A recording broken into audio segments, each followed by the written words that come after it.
अस्सलाम वालेकुम students. Last week में हमने लैब में क्यू की एरे इम्प्लीमेंटेशन की थी। हमने उसका इन क्यू फंक्शन किया था और हमने डी क्यू फंक्शन परफॉर्म किया था। ठीक है।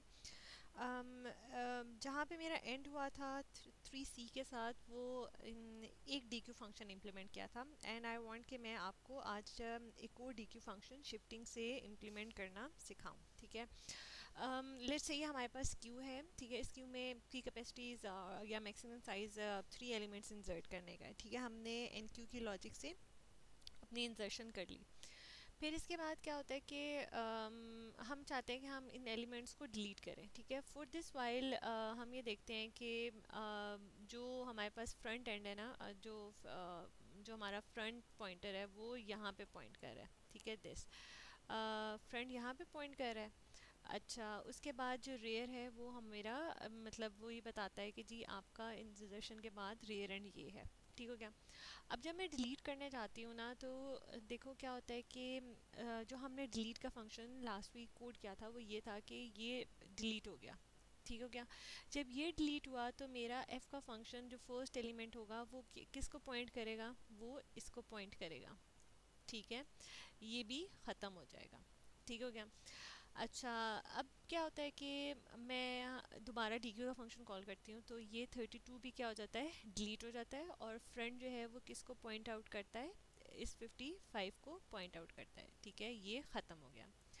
इस स्टेज पे जब आपके पास क्यू में एक एलिमेंट रह जाता है और फ्रंट और रेयर दोनों इसको पॉइंट करते हैं, अगर मैं कोई एलिमेंट इन क्यू करूँ, ठीक है, मैं कोई एलिमेंट इंसर्ट करना चाहूँ तो मुझे फुल स्टैक की फुल क्यू की एक्सेप्शन थ्रो होगी, या आपका मैसेज जो आप डिस्प्ले कराते हैं वो होगा कि भाई आपकी तो क्यू जो है वो फुल है, आप कोई एलिमेंट इंसर्ट नहीं करते। वाई दिस इज़ बिकॉज हम हमेशा क्यू को रेयर एंड से एक्चुअली एवेलुएट कर रहे होते हैं। ठीक है। जब हमने देखा कि हमारा रेयर एंड बिल्कुल कैपेसिटी पे पहुंचा हुआ है, फुल कैपेसिटी की तरफ पॉइंट आउट कर रहा है, ठीक है, तो हम ये कहते हैं भाई हमारे पास हमें ये लगता है कि हमारे पास क्यू में और कोई जगह नहीं है, जबकि हमारे पास ये दो स्पेसेस खाली पड़ी होती हैं और फिर भी हम इनको यूटिलाइज नहीं कर पाते। ये हमारा जो है ना वेस्ट हो रही होती हैं।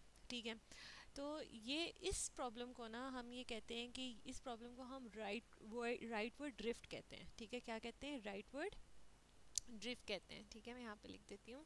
हम इसको कहते हैं कि ये हमारे पास राइटवर्ड ड्रिफ्ट है। ठीक है। राइटवर्ड ड्रिफ्ट है कि आप जो जैसे जैसे डी क्यू का फंक्शन कॉल करते जा रहे हैं ना, वो डी क्यू क्या उसमें क्या होता है कि आपका जो फ्रंट एंड है ना वो टूवर्ड्स द राइट, ठीक है, ये देखिए टूवर्ड्स द राइट क्या हो रहा है, ड्रिफ्ट हो रहा है। पहले मैंने 22 डिलीट किया तो जो फ्रंट एंड था वो क्या हुआ, इंक्रीमेंट हुआ और वो ज़ीरो से 1 इंडेक्स की तरफ आ गया। ठीक है। ये मेरे एरे का 0 इंडेक्स है, ये मेरा 1 इंडेक्स है, ये मेरा 2 इंडेक्स है। ठीक हो गया। फिर जब 32 डिलीट किया, फिर ये जो फ्रंट एंड था ये इंक्रीमेंट हुआ। ठीक है। और ये किसको पॉइंट करना शुरू हो गया, 2 इंडेक्स को पॉइंट करना। तो हमने ये देखते हैं जैसे जैसे हम डी क्यू करते हैं तो आपकी जो क्यू है वो right word towards the right drift होना शुरू हो जाती है। जो जो वो राइट ड्रिफ्ट होना शुरू हो जाती है, इसमें क्या होता है कि आपके पास ये पीछे जो है ना गार्बेज वैल्यूज और ये कैपेसिटी हमारे पास अवेलेबल होती है एलिमेंट्स को इंसर्ट करने के लिए। लेकिन जब वो इस स्टेज पे पहुंची है ना, वो कहते हैं भाई हमारे पास जो है ना कोई नहीं है, जबकि हम इंसर्ट कर सकते हैं इन दो पे। तो इस प्रॉब्लम से निकलने के लिए हमने ये सोल्यूशन दिया कि हम क्या करें, हम जो है ना डिलीशन करें। ठीक है। हम डीक्यू करें लेकिन बाय शिफ्टिंग करें। ठीक है। बाय शिफ्टिंग का क्या मतलब है, ठीक है, हम क्या करें, बाय शिफ्टिंग करें। तो हम डी क्यू का जो हमने लास्ट टाइम कोड इम्प्लीमेंट किया था, ठीक है, उसी में हम एक और फंक्शन दोबारा डी क्यू का इम्प्लीमेंट करेंगे जो कि होगा बाय शिफ्टिंग, क्योंकि बहुत सारे बच्चों ने अभी शिफ्टिंग मैंने नहीं कराई थी। ठीक है। इसकी लॉजिक क्या है, इसकी लॉजिक ये है कि अगर आपने 22 डिलीट कर दिया, अभी इस केस पे फ्रंट, लेट्स सी, एक सेकेंड, आपका फ्रंट जो है वो यहाँ पे पॉइंट कर रहा है। ठीक है। यहाँ पे फ्रंट है, यहाँ पे मेरा ये रेयर पॉइंट कर रहा है। ठीक हो गया। जब आपने 22 डिलीट किया है तो होना क्या चाहिए कि आपके जो 32 है वो कहाँ आना चाहिए, इस 22 की जगह पे आना चाहिए। और फिर 32 की जगह पे किसको शिफ्ट होना चाहिए, 55 को शिफ्ट होना चाहिए। और यहाँ 55 की जगह क्या होना चाहिए, ज़ीरो आना चाहिए। ठीक हो गया। तो मेरे पास जो एक बनती है जो बनेगी एक क्यू वो इस शेप की बनेगी, ठीक है। लेट्स मेक इट, ठीक है, ये एंड दिस रफली, ओके ओके। तो मेरे पास एक्चुअली क्या आएगा, मेरे पास यहाँ पे 32 आ जाएगा, ठीक है। यहाँ पे मेरे पास क्या आएगा, 55 आ जाएगा, और यहाँ पे मेरे पास 0 हो जाएगा, शिफ्ट हो गया। अच्छा, फ्रंट यहीं पे ही पॉइंट आउट करेगा। अब इसका रियर एंड कौन सा है, इसका रियर एंड ये वाला हो गया, ठीक हो गया। अच्छा, बिल्कुल ऐसे ही जब मैं डिलीट करती हूँ 32, ठीक है, तो क्या होना चाहिए, शिफ्टिंग होनी चाहिए, फिर से शिफ्टिंग होनी चाहिए, ऐसे ही है, ठीक हो गया। जब ये शिफ्टिंग होगी तो क्या होगा, मेरे पास जो क्यू बनेगी वो कुछ ऐसी बनेगी, कैसी, लेट्स मेक इट रफली, ठीक है। यहाँ पे क्या आ जाएगा मेरे पास 55, ठीक है, यहाँ पे भी 0 और यहाँ पे भी 0। अब फ्रंट कहाँ पॉइंट कर रहा है, यहीं पे ही पॉइंट कर रहा है, और रियर कहाँ पॉइंट कर रहा है, रियर मेरा भी इधर ही पॉइंट कर रहा है, ठीक है। शिफ्टिंग के केस में हमने ये देखा कि जैसे जैसे हम एलिमेंट्स को बाय वन शिफ्ट करते हैं ना आगे की तरफ, ठीक है, तो उसमें क्या होता है कि आपका जो रियर है ना वो क्या हो रहा होता है, डिक्रीमेंट हो रहा होता है, ठीक है। क्या होता है, आपका रियर डिक्रीमेंट होता है। अगर वो पहले 2 इंडेक्स पे पॉइंट कर रहा था तो 1 डिलीशन के बाद वो किस इंडेक्स पे पॉइंट, सॉरी यहाँ पे डिक्रीमेंट हो रहा है, ठीक है, दिस दोनों डिक्रीमेंट हो रहा है, ठीक हो गया। अच्छा, अब वो क्या होता है कि पहले वो सेकंड इंडेक्स पे पॉइंट कर रहा है तो अब वो फर्स्ट इंडेक्स पे पॉइंट कर रहा है, फर्स्ट इंडेक्स पे पॉइंट कर रहा है तो अब वो 0 इंडेक्स पे पॉइंट कर रहा है, ठीक हो गया। तो हम ये देखते हैं कि शिफ्टिंग में एक्चुअली आपका जो रियर है ना वो डिक्रीमेंट हो रहा था और एलिमेंट शिफ्ट हो रहे थे। Okay, now let's move towards the code के एक्चुअली आपके कोड में क्या हो रहा होता है। मैं आपको यही चीज़ कोड में समझाती हूँ, ठीक है। हमने ये इम्प्लीमेंट किया था, हमने कहा था कि क्यू के दो एंड्स होंगे, एक फ्रंट और रेयर, क्योंकि Q is a FIFO collection, ठीक है। आपकी क्यू क्या होती है, आपकी Q is a FIFO collection, ठीक है। क्योंकि उसके दो एंड्स अवेलेबल होते हैं, ठीक है, हमने ये बात भी की थी, टू एंड्स अवेलेबल होते हैं। वन एंड अवेलेबल होता है for insertion end one end is available for deletion, ठीक है। क्योंकि उसके दो एंड्स होते हैं and we need to keep track of the two ends, ठीक है, तो हम कहते हैं need to keep track of two ends, ठीक है। हमने ये देखना होता है कि क्योंकि डिलीशन हमारी फ्रंट एंड से होती है और इंजर्शन हमारी रेयर एंड से होती है, इसलिए हमने दोनों एंड्स का ट्रैक रखना होता है कि हम कैसे कहाँ से डिलीट कर रहे हैं और हम कहाँ कौन सा एलिमेंट हमने डिलीट कर दिया, अब कौन सा एलिमेंट हम इंसर्ट कर रहे हैं, ठीक हो गया। हमारा एक्चुअली हमने ट्रैक रखना होता है, इसलिए हमें दो ट्रैकर्स की ज़रूरत पड़ती है। आप इसको सिंपल लैंग्वेज में ट्रैकर्स भी कह सकते हैं, ठीक है, और C++ में इनको पॉइंटर्स बनाते थे। अच्छा, तो हम ये कहते हैं कि फ्रंट है, रेयर है, मैक्सिमम साइज़ क्या है, आपने क्यों डिक्लेयर कर दी, this is just a revision again and again, ठीक है। आपने इसी क्लास का एक कंस्ट्रक्टर बनाया है, प्रोग्राम स्ट्रक्चर आपको समझा रही हूँ। आप इस कंस्ट्रक्टर में क्यों जिस साइज़ की बनानी है आप यहाँ पे भेजते हो।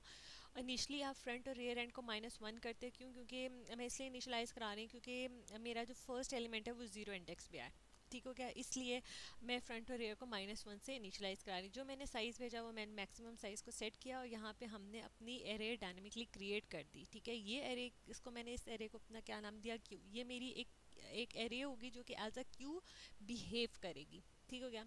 ये मैंने एन क्यू का फंक्शन बनवाया था आपसे, ठीक है, this is exactly the same. आप पहले देखते हो कि क्या आपकी साइज़ फुल है, ओके फाइन, प्रिंट करा दें। अगर सॉरी क्यू फुल है तो प्रिंट करा दे, there is no more room to insert another element. अगर आपकी क्यू एम्प्टी है, ठीक है, इफ़ इट इज़ एम्प्टी तो उसकी कंडीशन चेक करें। अगर एम्प्टी है तो इसका मतलब है जो एलिमेंट ये आप इंसर्ट करना चाह रहे हैं, डेटा इंसर्ट करना चाह रहे हैं, ये क्या होगा, ये आपकी क्यू का पहला एलिमेंट होगा। अगर वो पहला एलिमेंट है तो इसका मतलब है उसको 0 इंडेक्स पे इंसर्ट होना चाहिए। तो मैं फ्रंट और रेयर को क्या वैल्यू साइन करूँगी, 0, ठीक है, और मैं क्यू रेयर पे क्या इंसर्ट कर दूंगी, वो एक्स एलिमेंट जो आप इम्प्लीमेंट करें। यहाँ पे आप एक्चुअली फ्रंट को इंक्रीमेंट भी कर सकते हैं और आप रेयर इंक्रीमेंट भी कर सकते हैं, एक ही बात है, ठीक हो गया। सही है। मैं ज़ीरो सेट इसलिए करवा देती हूँ कि आपको ये समझ आए कि एक्चुअली वो दोनों इंक्रीमेंट होके ज़ीरो इंडेक्स की तरफ पॉइंट आउट करेंगे, और आप जहाँ पे रेयर, क्योंकि रेयर एंड सम इंसर्शन करते हैं इसलिए हम क्यू के इस रेयर जहाँ पे पॉइंट आउट कर रहा होता है वहाँ पे हम एलिमेंट इंसर्ट कर देंगे। This is doing what, this is actually doing insertion, this is insertion, ठीक है, inserting an element in Q array. ठीक हो गया। अच्छा, अगर आपकी क्यू जो है वो फुल भी नहीं है और वो एम्प्टी भी नहीं है, इसका मतलब है उसके अंदर एक दो एलिमेंट्स पड़े हुए हैं। ठीक है, अगर ऐसा है जैसे ये मेरे इस केस में था, ठीक है, कि 32 एंड 55 है, ठीक है, देखो अभी और यहाँ पे एक एलिमेंट की जगह खाली भी है। ठीक है, तो मैं यहाँ पे अगर एन क्यू का फंक्शन अब कॉल करती हूँ तो यहाँ पे 49 लेट से मैंने कॉल किया तो 45 49 यहाँ पे इंसर्ट हो सकता है। ठीक है, तो इसका मतलब है स्टैक आपकी क्यू जो है, सॉरी आपकी क्यू जो है वो फुल भी नहीं है और एम्प्टी भी नहीं है। तो आपको सिंपली क्या करने की ज़रूरत है, आपने अगर इस स्टेज के ऊपर इंसर्शन करनी है ना, इस स्टेज के ऊपर, तो वो क्या करेगा, रेयर को इंक्रीमेंट करेगा, रेयर को इधर पॉइंट आउट करेगा।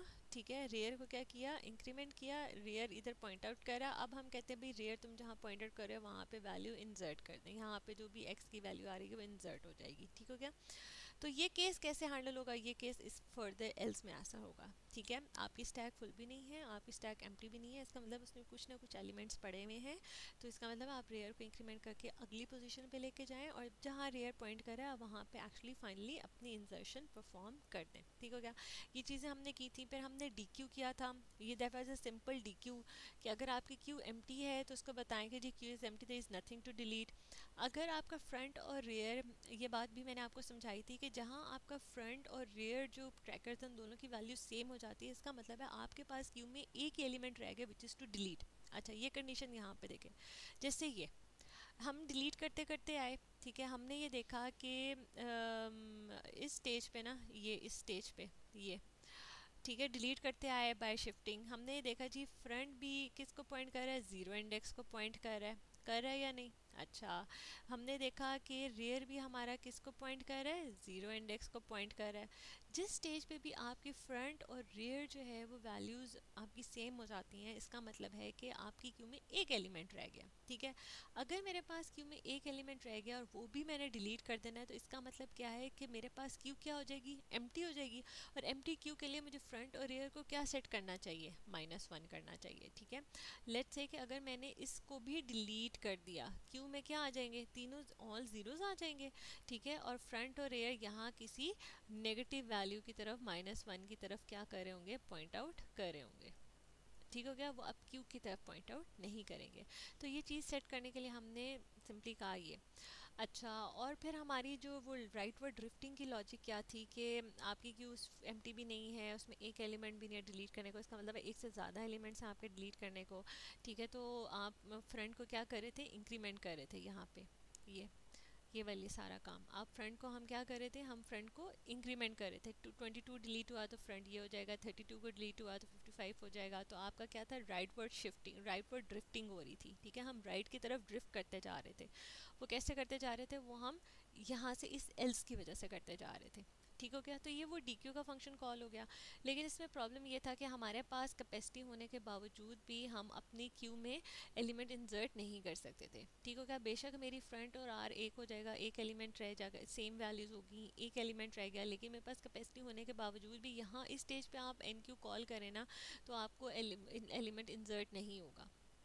ठीक है, लेकिन शिफ्टिंग में क्या होता है, आप आगे आगे शिफ्ट करते जाते हैं और जो पीछे पीछे आप ज़ीरो इंसर्ट करते जाते हैं। अब मैं इनक्यू कॉल करूँगी ना, तो यहाँ पे आप वैल्यूज़ इंसर्ट कर सकते हैं। ठीक हो गया। अच्छा, अब हम ये शिफ्टिंग का कोड देखते हैं। ठीक है, I did this for you. Q में क्या होता है, अच्छा जी ये देखें, अगर एम्प्टी है तो बता दें कि एम्प्टी है, एल्स क्या करना है, आपने शिफ्ट करना है। ठीक हो गया। अच्छा, ये -1 से शिफ्ट नहीं होगा, ये लेस देन रेयर से शिफ्ट होगा। ओके, अच्छा, अब हमने क्या करना है कि हमने इसको शिफ्ट करना है। ठीक हो गया। शिफ्ट करने के लिए देखें, यहाँ पर आते हैं। ठीक है, यहाँ पे देखें, let's do it as a new. यहाँ पे एक और हम बना देती हूँ आपके लिए, लेट्स डू इट ब्लैक।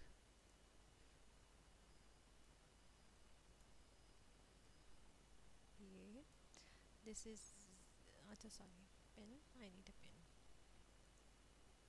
0 1 2, ये मेरा 22 है, this is my I think 32 and this is 55। ठीक हो गया। This is R and this is F। ठीक है, ये सिचुएशन थी मेरे पास। अच्छा जी, अब हम ये देखते हैं कि हमने क्या शुरू किया। हमने कहा कि हमने आई बनाया और आई जो है वो कहाँ से शुरू होगा, ज़ीरो इंडेक्स से शुरू होगा। अब मैंने शिफ्ट क्या करना है, मैंने इस क्यू आई को क्या असाइन करना है, आई प्लस वन वाली कंडीशन वैल्यू असाइन करनी है। मैं ये चाहती हूँ ये 32 किसकी जगह पे आ जाए, 22 की जगह आ जाए। ठीक है, तो ये काम कैसे मैं करूँगी, ये काम हम ऐसे करेंगे कि हमने आई ज़ीरो से कहा और हमने कहा आई तुम लेस देन रेयर तक जाओगे, ये भी मैं आपको बात समझाऊंगी। हमने कहा क्यू आई तुम जहाँ पे खड़े हो इसको तुमने क्या वैल्यू असाइन करनी है जो कि आई प्लस वन के ऊपर है। ठीक है, ये काम मैंने कर लिया। अच्छा, ये कैसे कर लिया, ये मैंने यहाँ पे कर लिया। ठीक है, यहाँ पे मेरे पास क्या वैल्यू आ जाएगी, यहाँ पे मेरे पास 32 आ जाएगी। तो इस पहली आइटरेशन के बाद 32 32 55 मेरे पास क्या होंगी, वैल्यूज़ होंगी।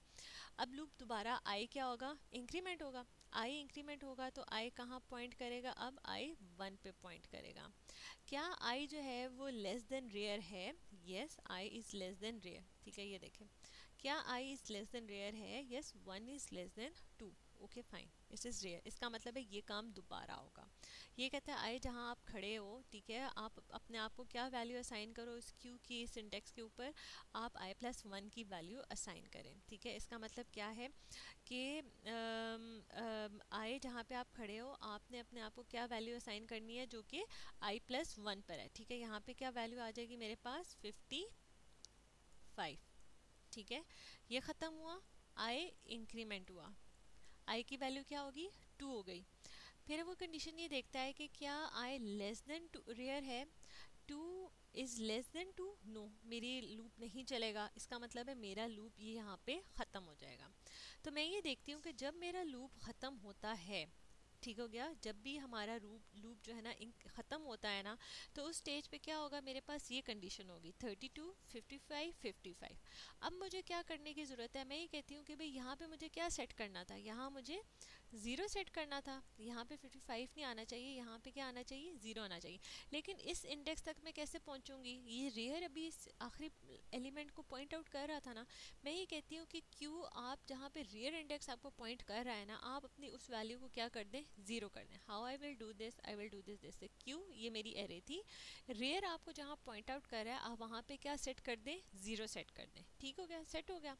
अच्छा, इस सेटिंग के बाद मैं ये कहती हूँ कि अब मेरा रियर एंड क्या होना चाहिए था बेटा, मेरा रियर एंड यहाँ से उठ के यहाँ क्या आना चाहिए, डिक्रीमेंट होना चाहिए। अब जब मैंने ज़ीरो सेट कर दिया तो तीसरा स्टेप मुझे क्या करना है, तीसरा स्टेप मुझे ये करना है कि मुझे रियर को क्या करना है, डिक्रीमेंट करना है। ठीक हो गया, जो ये बात मैंने आपको यहाँ पे समझाई थी। ठीक है, जैसे जैसे आप शिफ्टिंग किए जाते हैं रेयर एंड आपका टुवर्ड्स लेफ्ट मूव करता जाता है, हम उसको डिक्रीमेंट करते जाते हैं। ठीक हो गया, तो शिफ्टिंग जो है ना बेटा वो 3 स्टेप्स में होती है। ठीक है, 3 स्टेप्स में क्या क्या, आपने पहला स्टेप आपका ये है कि आपने लूप लगा के हर एलिमेंट 1 1 स्टेप आगे की तरफ शिफ्ट कर देना। जब आप 1 1 स्टेप आगे शिफ्ट करेंगे तो हमेशा आखिर में एक एलिमेंट जो होगा ना वो रह जाएगा। ठीक है, वो आपने उसको क्या करना है, हमने उसको जैसे आगे आगे शिफ्ट किया ना तो यहाँ पे एक एलिमेंट रह जाएगा, हमने इसको क्या करने की ज़रूरत है, ज़ीरो करने की। क्यों, ये देखो डी क्यू जब भी कॉल करते हैं वो एक एलिमेंट डिलीट करता है, इसका मतलब है पीछे से हमें एक एलिमेंट को ज़ीरो करना पड़ेगा। ठीक है, आपने पहले स्टेप में पहला स्टेप इज़ कि आपने सारी शिफ्टिंग कर ली। ठीक है, शिफ्टिंग करने के बाद जो है आपने क्या किया कि जो आखिरी एलिमेंट है रियर जिसको पॉइंट कर रहा है उसको ज़ीरो सेट किया, ये ज़ीरो सेट करना मेरा स्टेप 2 है। ठीक है, ये दिस इज माई स्टेप 2। और जब आपने उसको ज़ीरो सेट कर दिया तो आपको रियर को भी अपडेट करने की ज़रूरत है क्योंकि शिफ्टिंग हो गई, पिछले एलिमेंट्स को शिफ्टिंग हो गई, पिछले एलिमेंट को स्टेप 2 भी आपने कर दिया, 0 भी असाइन कर दिया, अब रेयर को क्या होना चाहिए, डिक्रीमेंट होना चाहिए, वो डिक्रीमेंट होके इधर 32 की तरफ आ जाएगा। सही हो गया। तो फाइनली क्या होता है, इस तरह आपकी शिफ्टिंग जो है परफॉर्म हो जाती है। लेकिन अब इस स्टेज पे अगर मैं एनक्यू करना चाहूँ, मैं यहाँ पे कहूँगी जी मुझे 66 इंसर्ट करना है, तो यस मेरा रेयर को ये मैक्सिमम साइज से कम ही पे पॉइंट कर रहा है ना, लेस देन 1 पे पॉइंट कर रहा है, तो ओके मैं यहाँ पे इंसर्ट कर सकती हूँ बाद में 63। लेकिन जब मैं राइट पर शिफ्ट हो रही थी ना, हम डी क्यू करके राइट पर शिफ्ट हो रहे थे, बेशक आपके पास ये 2 कैपेसिटीज अवेलेबल थी, लेकिन क्या होता था कि हम जो है ना वो नहीं कर पाते थे, इंसर्शन नहीं कर पाते थे। लेकिन जब हम क्या करते हैं, शिफ्ट करते हैं एलिमेंट्स को, तो हमारे पास आखिर में स्पेस बचती जाती है और हम फर्दर एनक्यू कर सकते हैं, हम उस जो हमारी डिलीशन हो रही होती है हम उनकी कैपेसिटी को यूटिलाइज कर सकते हैं। ठीक हो गया। So do try this code at home. 3B ने ये कोड कर लिया था, 3C was left, do it, and फिर हम क्वेश्चन आंसर सेशन में हम इसको डिस्कस कर लेंगे जो भी आपके प्रॉब्लम्स हैं। Okay, thank you so much.